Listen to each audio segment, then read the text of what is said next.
Now, as we look at Europe, European Parliament elections are set for this week. And thanks to a growing EU fatigue, voters will have some new choices on their ballots. New political groups from the left and the right are looking to leave their mark. Jack Barton reports that the stakes could not be higher.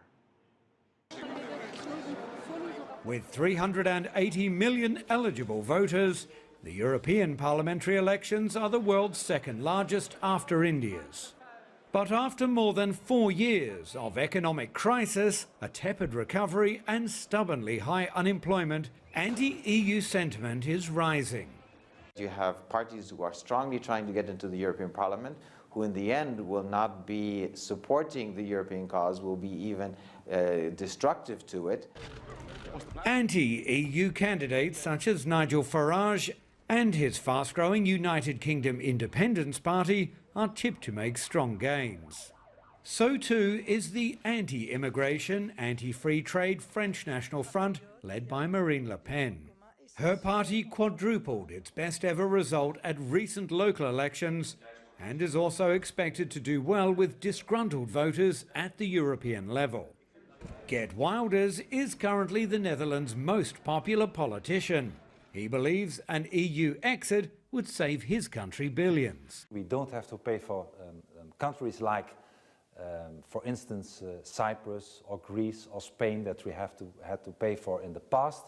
But we also can set our own immigration policy, and last but not least, we can have with the more emerging, growing markets, both in Asia, but also in Africa and in Latin America, we will be more flexible, as Switzerland has proven to be with signing free trade agreements.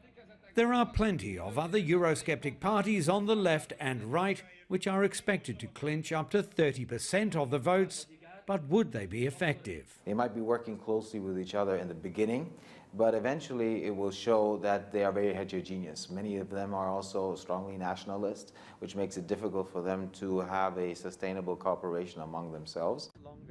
Voters and even 80% of polled parliamentarians are also angered by the fact the Parliament's home is in Strasbourg, France, while most key meetings are held in Brussels, apart from when they're held in Luxembourg.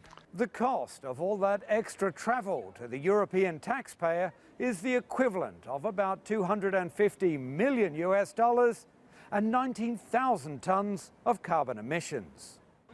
The elections begin on Thursday, though as they span 28 nations over different days, the final result won't be known until Sunday night. Jack Barton, CCTV, Brussels.